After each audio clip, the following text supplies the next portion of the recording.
Assalamualaikum warahmatullahi wabarakatuh.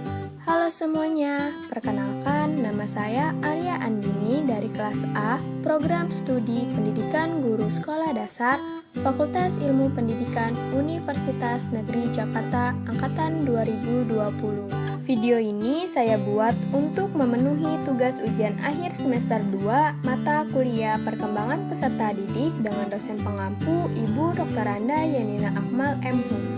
Di sini saya akan menjelaskan materi tentang peran lingkungan keluarga dalam pendidikan anak. Keluarga merupakan tempat pertama anak untuk mendapatkan pendidikan. Dalam keluarga, orang tua merupakan pendidik pertama dan utama. Kenapa dikatakan pertama? Karena sejak anak masih dalam kandungan dan lahir berada dalam keluarga. Dikatakan utama karena keluarga merupakan bagian penting dalam proses pendidikan untuk membentuk pribadi yang utuh. Orang tua sebagai guru pertama bagi anak harus memberikan contoh tingkah laku yang baik, agar anak juga dapat bertingkah laku dengan baik pula. Orang tua tidak hanya memastikan tumbuh kembang anak berjalan optimal, orang tua juga punya peran penting dalam pendidikan anak. Sebelum masuk ke sekolah formal, orang tua berperan dalam mengajarkan cara bahasa, berkomunikasi, hingga menghitung sederhana. Lalu, ketika anak sudah masuk usia sekolah dasar, peran orang tua tentu lebih banyak lagi. Orang tua perlu membuat anak menyadari bahwa belajar adalah hal yang penting, menyenangkan, dan harus dilakukan. Di usia prasekolah, anak lebih bergantung pada orang tua, sehingga ia akan mendengarkan dan menerima arahan orang tuanya dalam segala hal yang ia lakukan. Maka, orang tua perlu mengarahkan anak pada hal-hal yang baik, termasuk menanamkan pentingnya menempuh pendidikan setinggi-tingginya. Peran dan keterlibatan orang tua adalah kunci sukses bagi pendidikan anak. Ketika orang tua terlibat, anak-anak jadi bisa lebih menaruh perhatian pada pekerjaan sekolah mereka dan mencapai hasil belajar yang lebih baik. Dalam jangka panjang, hal ini tentu dapat memberi manfaat bagi kehidupan anak kelak. Peran orang tua dalam pendidikan anak sebenarnya akan berkembang seiring bertambahnya usia anak. Misalnya, ketika masuk ke jenjang pendidikan yang lebih tinggi, anak biasanya lebih bisa belajar sendiri tanpa didampingi, seperti ketika SD. Namun, sikap orang tua terhadap pendidikan dapat menginspirasi dan memberdayakan anak-anak saat mereka menempuh pendidikannya. 5 karakter penting yang perlu ditanamkan pada anak sejak dini.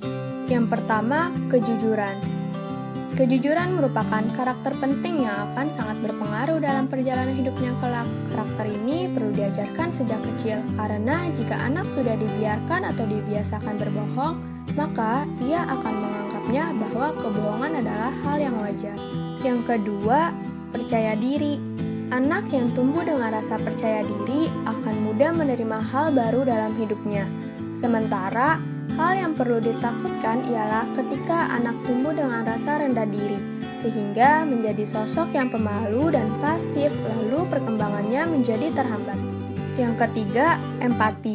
Rasa kepedulian terhadap sesama adalah aspek penting yang akan mendukung kesuksesannya dalam bersosialisasi di masyarakat. Anak yang tidak memiliki empati biasanya kelak ia akan tumbuh menjadi pribadi yang apatis dan antisosial. Yang keempat, disiplin. Disiplin merupakan kunci kesuksesan seseorang di masa depan, dan untuk itu, anak perlu dilatih bersikap disiplin sejak mereka masih kecil. Yang kelima dan terakhir adalah kemandirian. Melalui karakter kemandirian, anak akan tumbuh menjadi sosok yang kuat dan pemberani, serta tidak manja selalu bergantung pada orang lain. Memanjakan anak boleh saja, tetapi ajarkan juga ia mengenai kemandirian.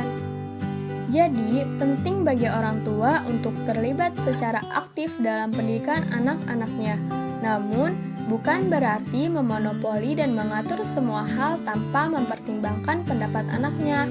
Peran orang tua dalam pendidikan anak maksudnya adalah bagaimana orang tua mendukung dan memastikan anaknya menerima dan menjalani pendidikan yang berkualitas. Sekian video pembelajaran dari saya, kurang lebihnya mohon maaf. Wassalamualaikum warahmatullahi wabarakatuh. Jangan lupa subscribe channel ini ya.